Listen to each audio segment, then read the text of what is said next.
I'm Mia, 34 years old, living alone in the suburbs of Denver, Colorado.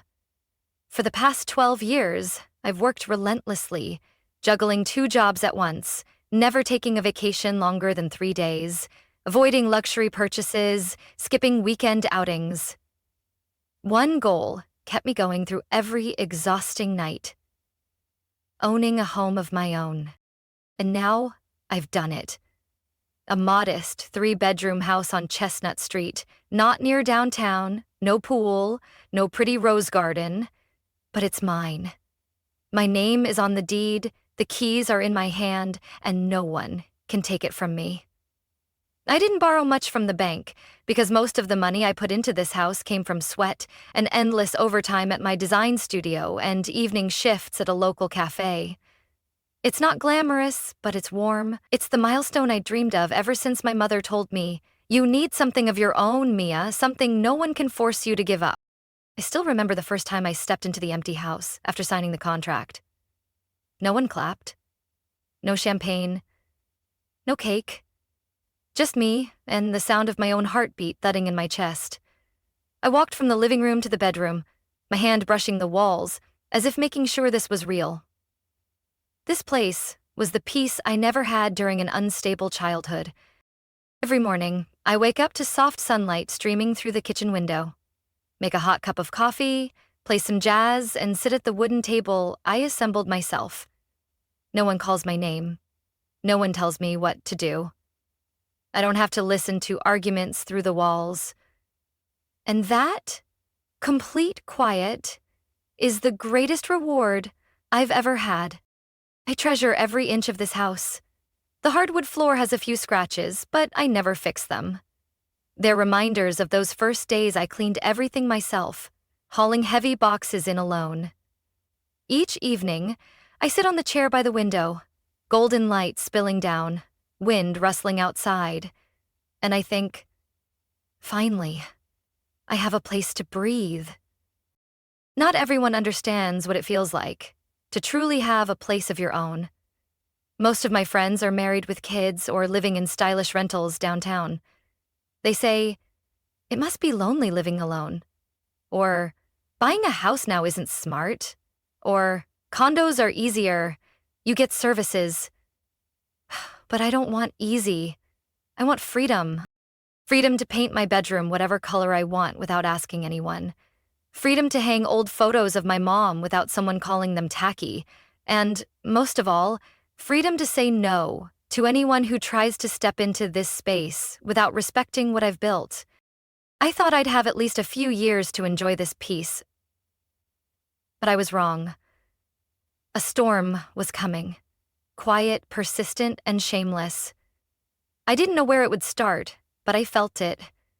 This peace was about to be invaded. And it all began with a phone call from my sister.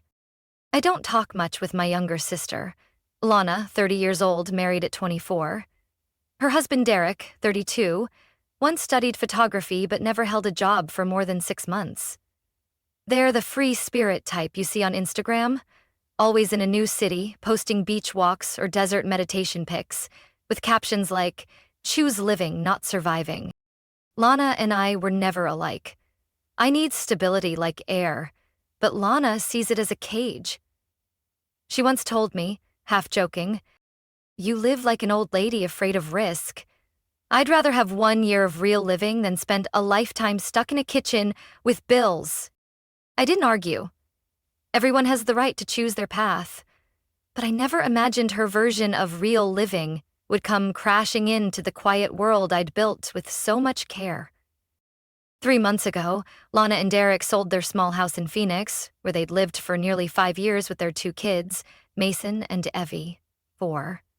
They bragged about the hot housing market, sold at a great price, and decided to put it all into their dream: a year-long road trip around the U.S. in a van. "You should try living like this just once," Lana said during a FaceTime call. Her eyes were glowing, and behind her were stacks of boxes being hurriedly taped up. "We've planned everything: Airbnb stays, online work, selling photos, making content. Living free. teaching the kids from nature. Don't worry about us, okay? I wasn't worried. I knew anything I said would be seen as negative energy. But deep inside, a chill ran down my spine. They were throwing themselves into a dream with no safety net. I still followed them on social media. During the first few weeks, everything looked dazzling. They posted shots at the Grand Canyon, the California coast, and a music festival in Oregon. The kids wore colorful clothes, dancing in crowds. Lana captioned, "This is real childhood, no fences, no limits." I didn't hit like, didn't comment, partly because I didn't want to burst their bubble, but also because I refused to become the safety net when that bubble eventually popped. I didn't have to wait long. 2 months into their journey, I got a call near midnight. Lana's name lit up on my screen. I hadn't even said hello when I heard her crying. "Mia, we've burned through all the money." Her voice was wrecked. Nothing like the vibrant woman in those recent photos. "Everything costs more than we expected. Airbnb prices are through the roof. The freelance gigs aren't paying on time. Our credit cards are maxing out. The kids are tired. They beg to go home every night." I stayed silent. "Mia, can we stay with you? Just for a few months? I swear we won't be any trouble." I looked around my house. The kitchen light was still on, the coffee was still warm on the table, and a part of me already knew this peace was about to shatter. Before I could say anything, Lana continued, her voice mixed with quiet sobs. "Please let us stay. Just for a few months. A few months. We'll figure things out after that." I sat still in my familiar kitchen, eyes fixed on my phone screen. On one side, my sister's desperate voice. On the other, the soft yellow light falling on the painting Mom left me, the one I hung on the wall the first day I moved in. I had become so used to the calm of this space. And I knew, the moment I said yes, it would all disappear. "How long exactly?" I asked, trying to keep my voice steady. "I don't know, maybe 8 to 10 months? We just need time to get back on our feet, find work, pay off credit cards. Mason and Evie need somewhere stable to study. I promise we won't be a burden. We'll stay out of your way." I sighed and set my coffee down. My mind began racing.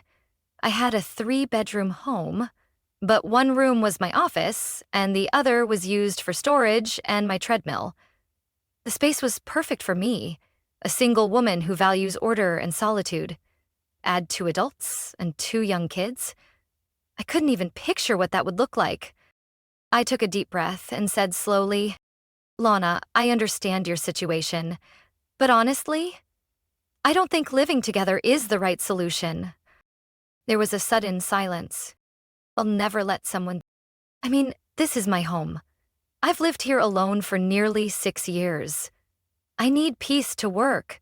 I have a structured routine, and I can't upend my entire life just because you and Derek didn't plan properly.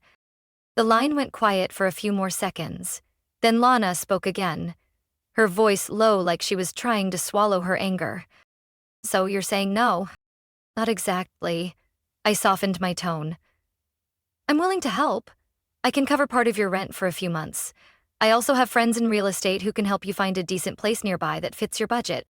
I thought I had offered a fair compromise, real support without sacrificing everything I had worked so hard to build. But Lana didn't see it that way. "You know how we've been living these past 2 weeks, sleeping in the van at gas stations? Evie's had a fever for days. Mason cries every night asking to go home. And you, the only one in this family with a house big enough, just turn your back like it's nothing." I bit my lip and said nothing, because if I opened my mouth, I might have said something I'd regret. "How many bedrooms do you have, Mia?" 3, right? Well, we're curled up in a freezing van in 40-degree weather. I'm not asking for money. I'm asking for a roof. And even that's too much? Her voice was rising. I could hear Derek saying something in the background, then Evie's soft cough. A part of me ached. I love those kids. They're my family. but I couldn't let emotion cloud reason. "I'll transfer $2,000 to you tomorrow," I said firmly. "Use it for a security deposit on a rental. I'll ask my friend to help find a place nearby. But I can't let you and your entire family move in." Lana let out a bitter laugh, one that wasn't remotely amused. "You really are heartless. I haven't asked you for anything in 12 years, but the one time I beg you, you say no." "It's not saying no," I said, this time without softening. "It's setting a boundary. I've spent years sacrificing for others. Now, I want to live my own life, and that doesn't mean I don't care." The line went dead. I thought the conversation was over, but less than an hour later, my mom called. She didn't say hello, just let out a sigh, then coldly asked, "Mia, are you really going to let your sister and her kids be out on the street?" I wasn't even surprised when, the next morning, my phone wouldn't stop buzzing. My mother, Dolores, 61 years old, a woman whose voice is always soft but whose words cut like knives, called 3 times in 15 minutes. I was making coffee when she called a 4th time. I finally answered. "Mia, I heard everything from Lana." Her voice wasn't soft like usual. "Are you really planning to abandon your sister and her 2 kids in the middle of a crisis?" I leaned against the sink, gripping my coffee mug like it was the only thing keeping me steady in the storm building around me. "Mom, I offered financial support. I even said I'd help cover a few months of rent for them. But I can't let them live in my house for nearly a year without a clear plan. I have my own life. You know that." She took a deep breath, then spoke like I'd just done something shameful. "You always have to calculate everything. Always need a clear plan. Lana's not like you. She lives from the heart. She might make mistakes, but at least they're the mistakes of someone who dares to live. And you?" I tightened my grip on the mug. "Living with logic doesn't mean I'm heartless. You can't expect me to sacrifice everything just because my sister made choices without a backup." Silence. "You've changed, Mia." Her voice was softer now, but sharp like thorns. "Ever since you got that house, all you think about is yourself. You should remember, nothing lasts forever. One day you'll need someone too. And when that day comes, don't expect anyone to open their door for you." I swallowed hard, trying to stay calm. "I don't expect anyone to open a door for me, Mom, because I've always opened my own. And that's exactly why I value this home so much." After the call with my mom, I thought things might calm down. But they didn't. 2 hours later, my father, Richard, 67 years old, called. He didn't circle around like Mom. He went straight in, his voice sharper than I'd heard in years. "Mia, I can't believe you're refusing to help your own blood during a time like this. You're living alone in that huge 3-bedroom house, and your sister and her kids are sleeping in a car?" I blinked. "Dad, they're not homeless. They're staying in Airbnbs. They still have options. I already sent money. I even offered to help find them a place. But they don't want that. They want to live in my home for free." "What's the big deal? It's just 10 months, Mia. Don't you remember when you first graduated and Lana let you crash at her place for 3 months? Did you forget?" I gave a tired laugh. "Those 3 months were during college, in a 1-bedroom apartment on a couch. And I paid half the rent. Dad, this isn't the same." He wasn't listening. "You're so wrapped up in being independent. You think just because you have a house and a job you can say no to everyone. But if you live like that, when you fall, who's going to catch you?" I took a deep breath. "If I fall, it'll be because of choices I made. And I will never show up at someone's door asking them to give up their freedom to fix my mistakes." He went quiet, then finally said one last thing before hanging up. "You're real proud of yourself, aren't you? But you'll learn. No matter how many houses you buy, they can't warm a life that's gone cold."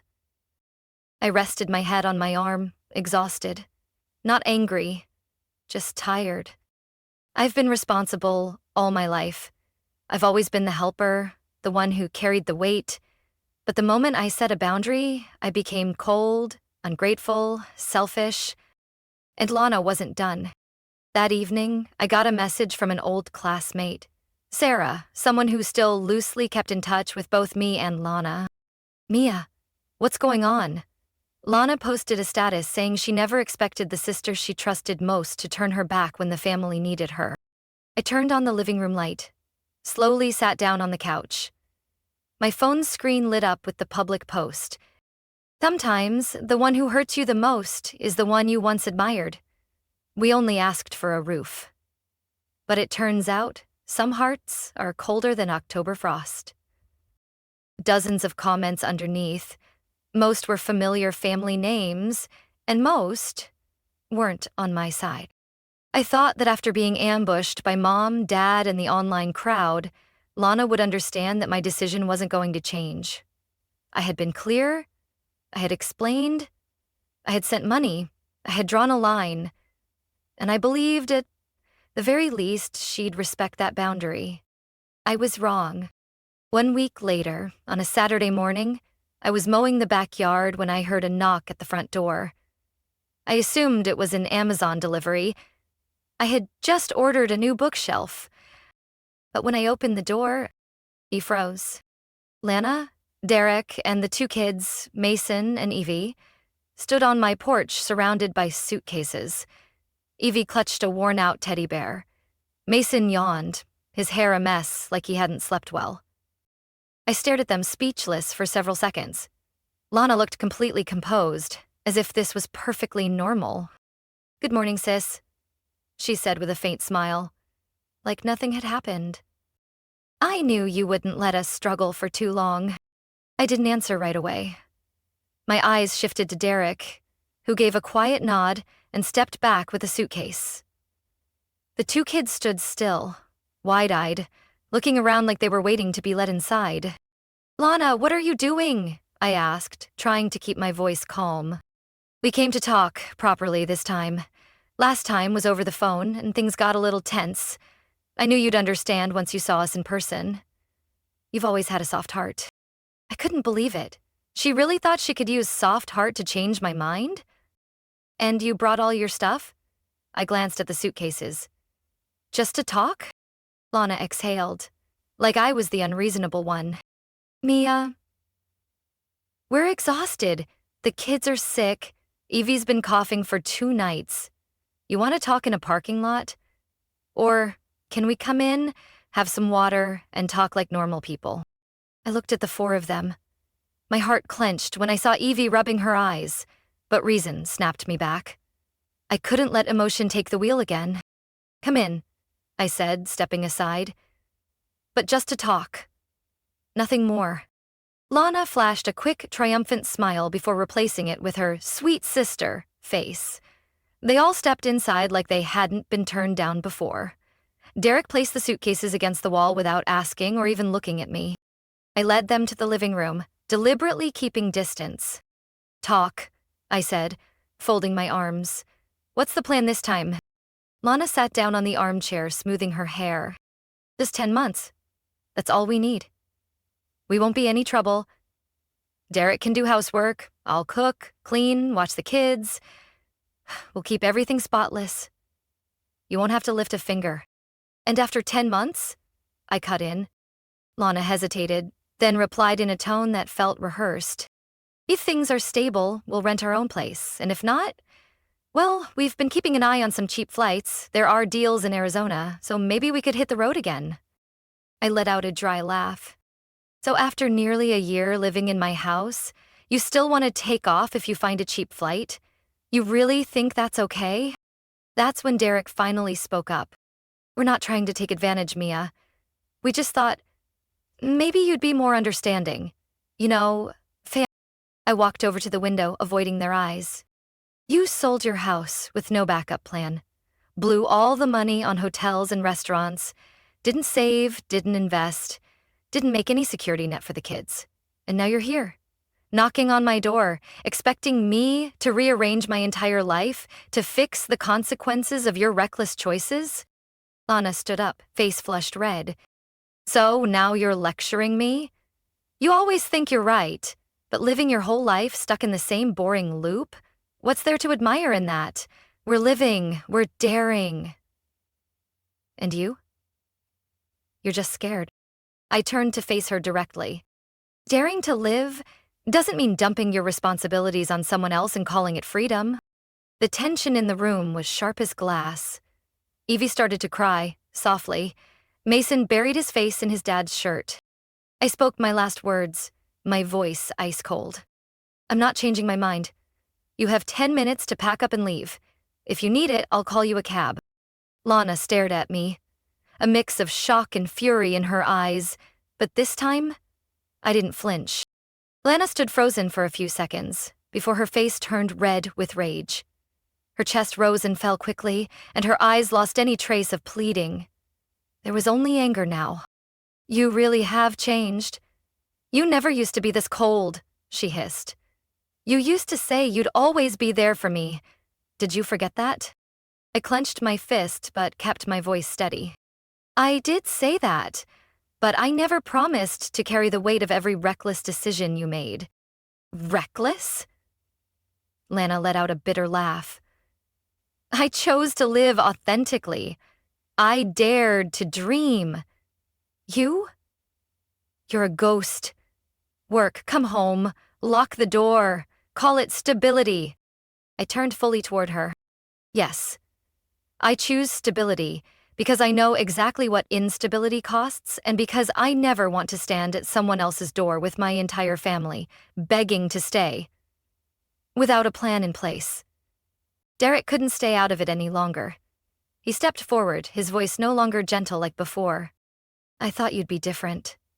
But turns out, you've always been the type who only thinks about herself. Remember when I got married?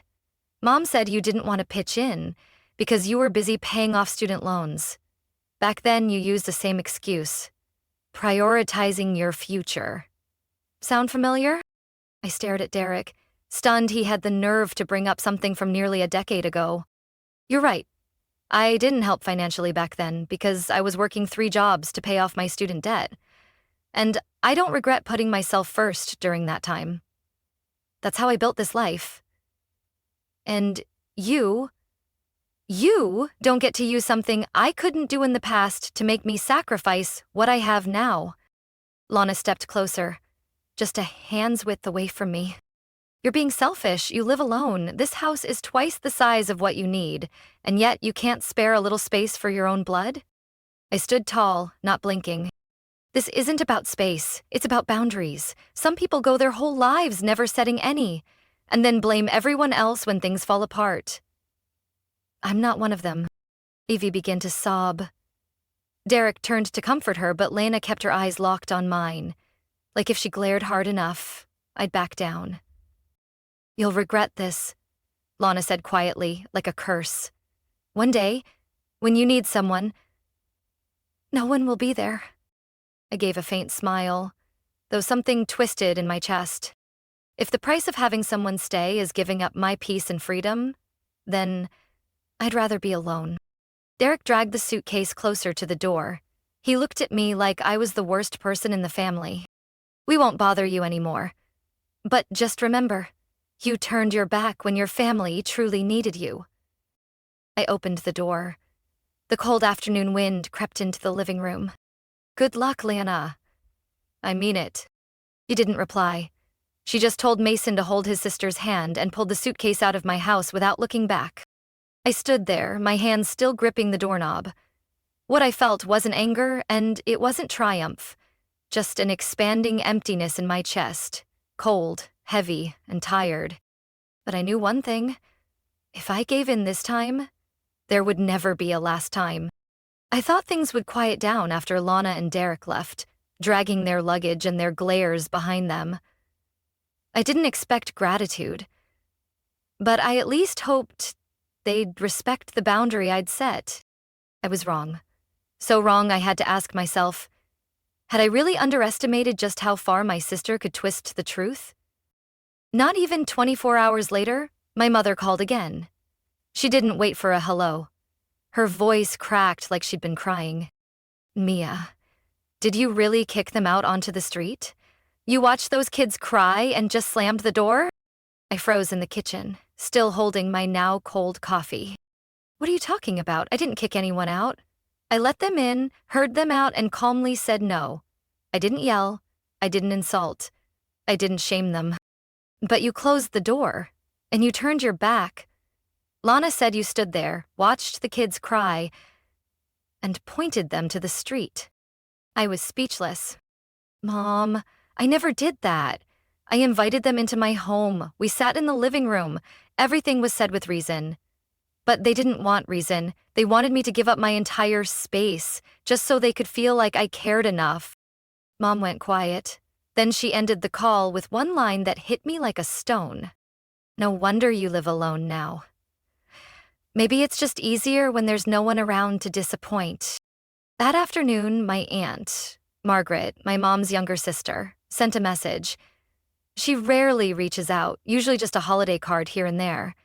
But this time she sent a long paragraph, accusing me of being cold as stone and forgetting all the times Lana helped you back when you were in college.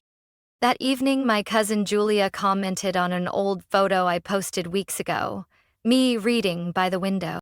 Books may open your mind, but they don't open your heart. I went still. It felt like I was on trial in a courtroom I never got invited to, and the verdict had already been decided. I tried not to react. I didn't post, didn't reply, but somehow my silence only gave people more reason to judge, as if saying nothing meant I was guilty. The next evening, my phone lit up with a message from Monica, a college friend, and someone who used to be close with Lana.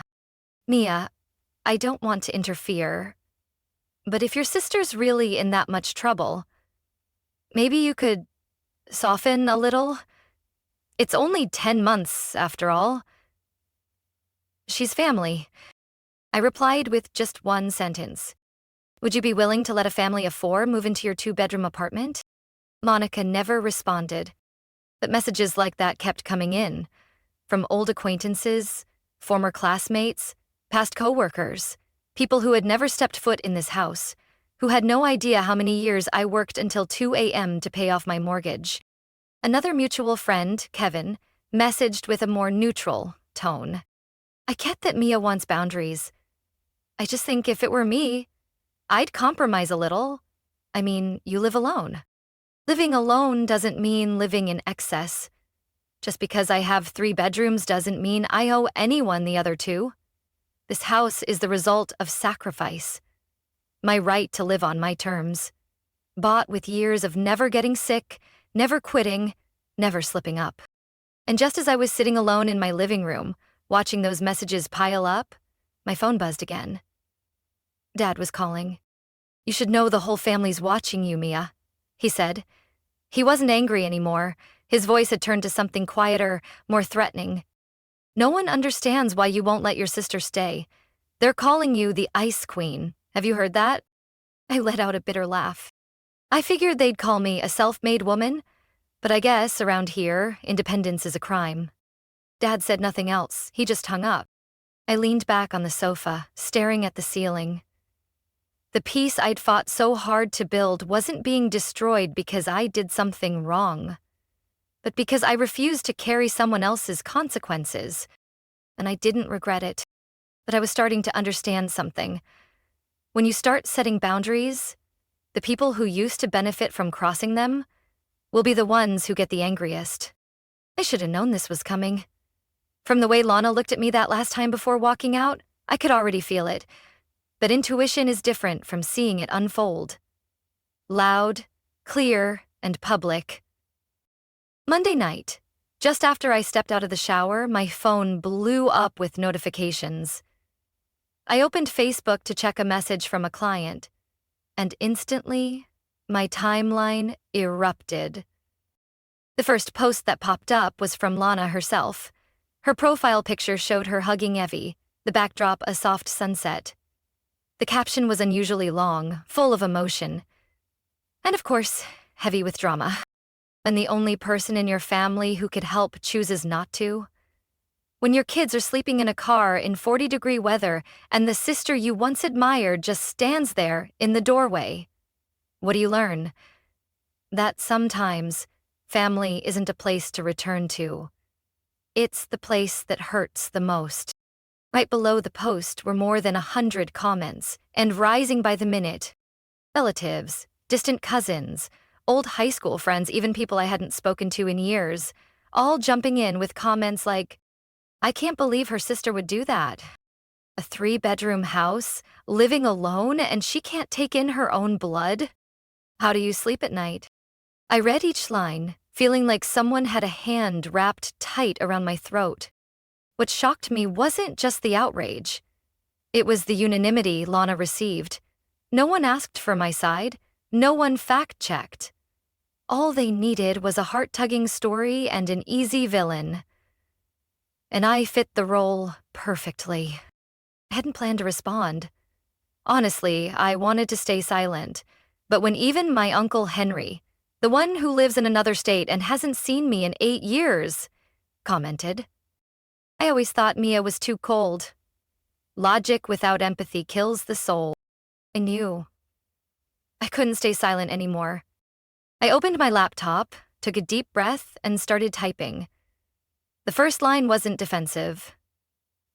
It was clarity. I'm not someone who likes airing private matters online, but if someone drags me into the court of public opinion, I have the right to speak.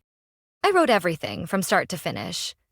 That I had sent money, offered to help with rent, invited Lana's whole family into my home to talk things through, and only said no to them living here for nearly a year with no clear plan.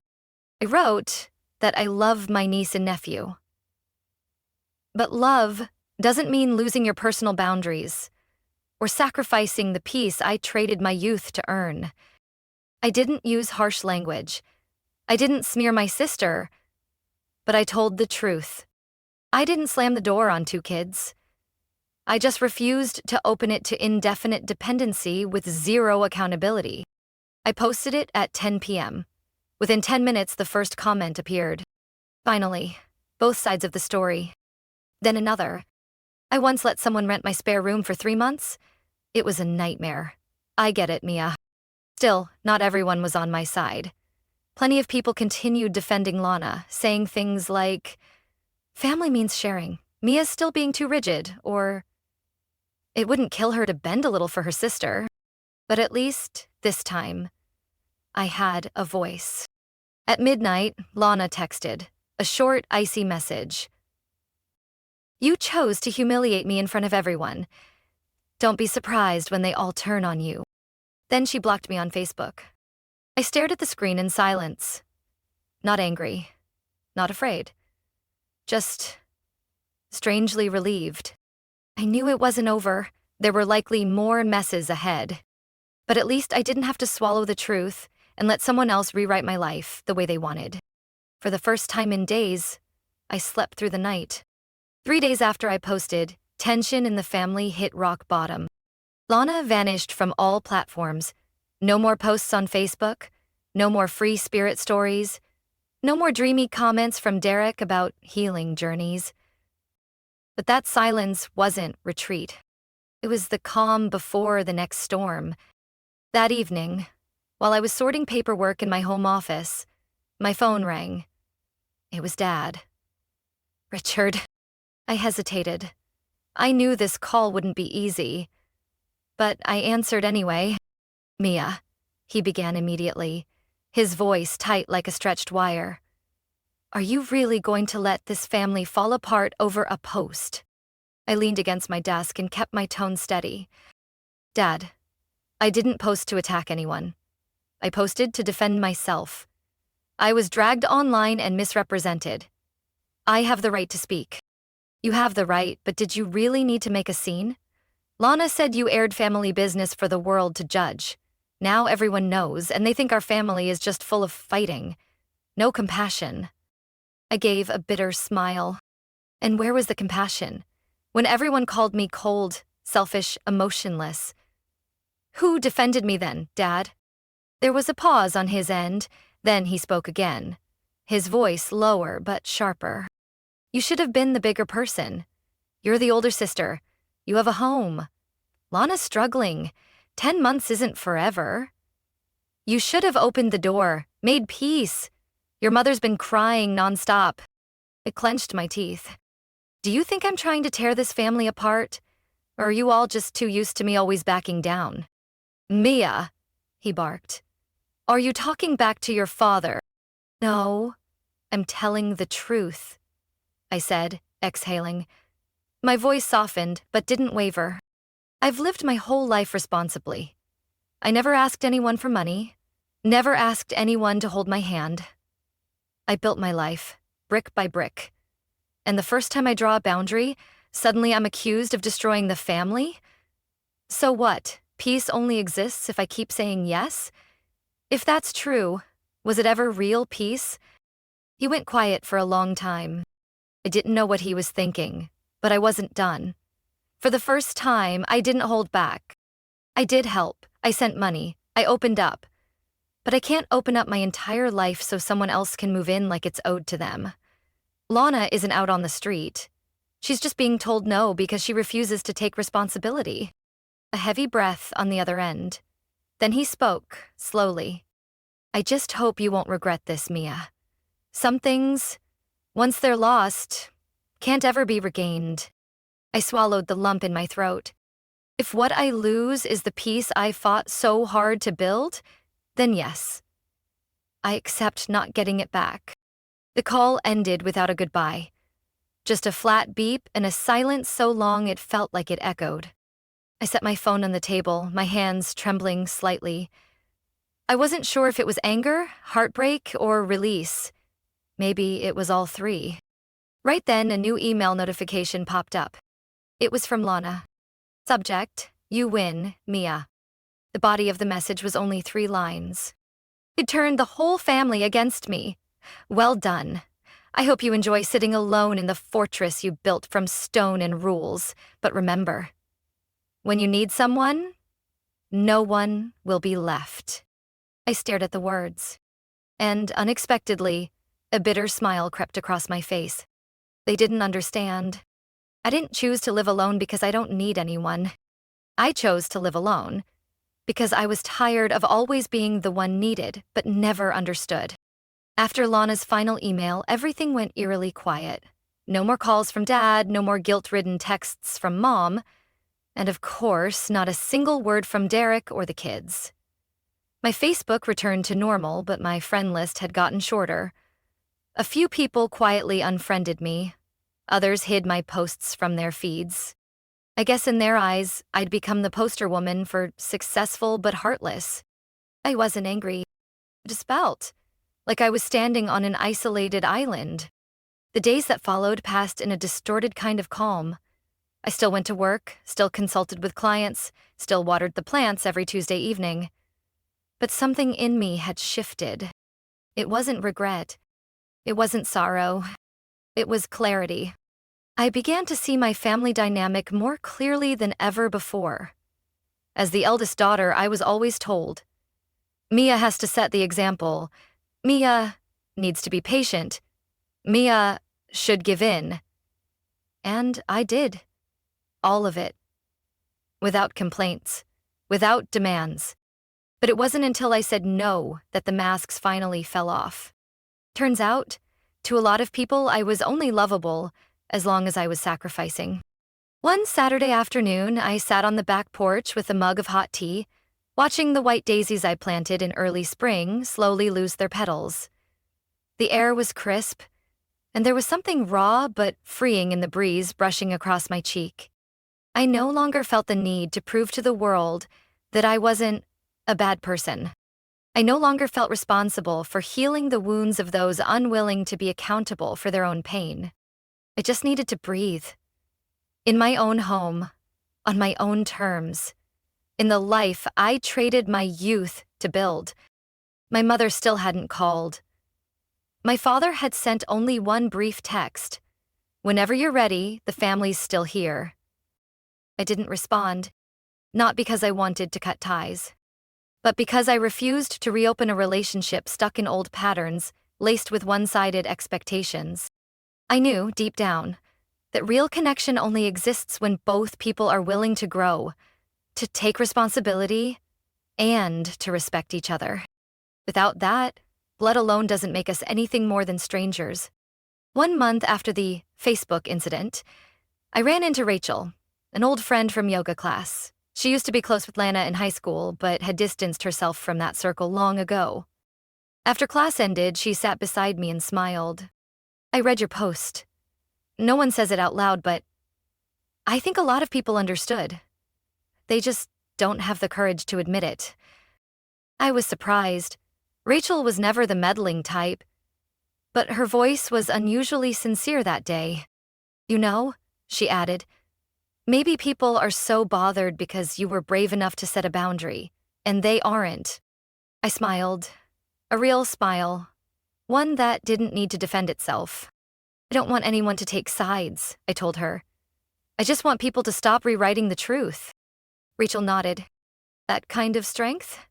Not many have it."